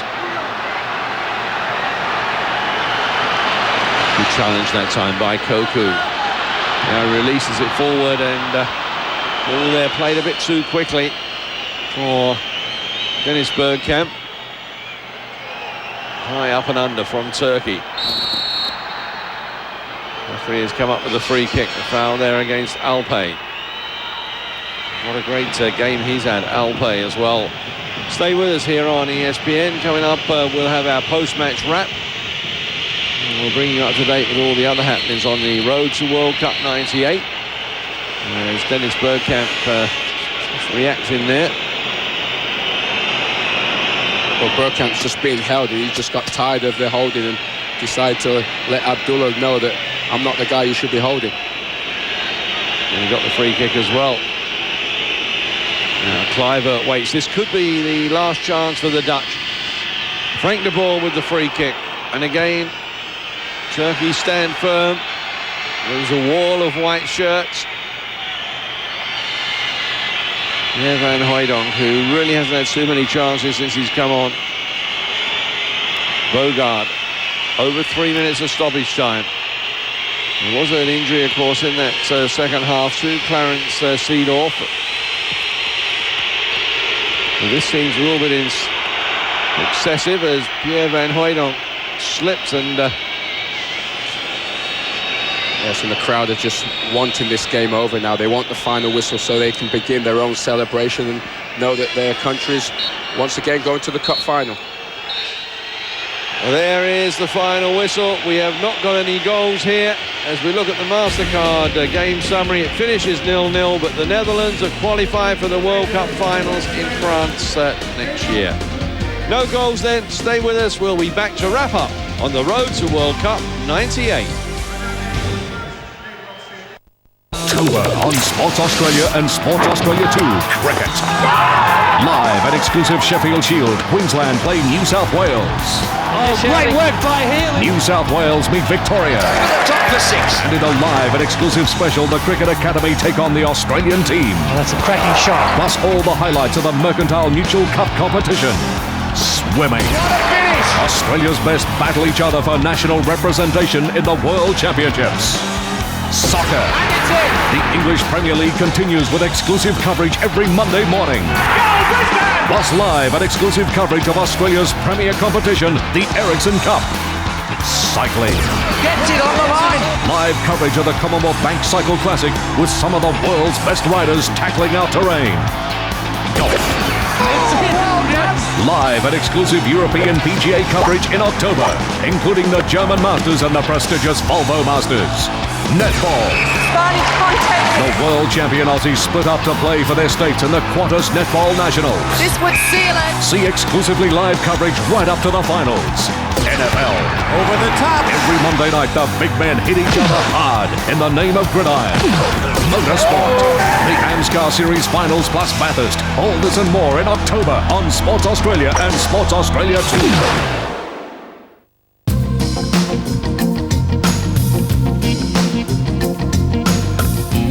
Coming up on ESPN.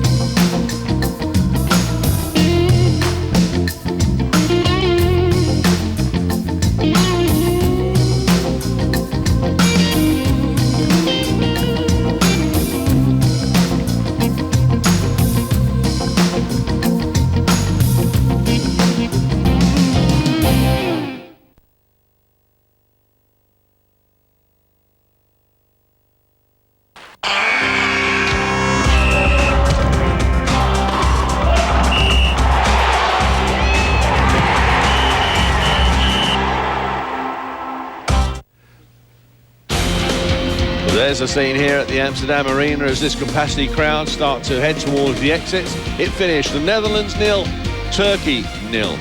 So the Netherlands will finish top of European Group 7.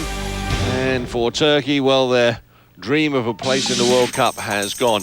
Even if they'd have won here tonight, it would not have been enough because Belgium overcame Wales by 3-0. They got a goal after just 4 minutes from Stalins from the penalty spot, although Wales hit back with a couple of late goals. So looking at the final standings then in European Group 7, the Netherlands are through. Belgium, as the runner-up, will go into the playoffs. The draw for those will be played on Monday. Let's have a look at some of the other results then.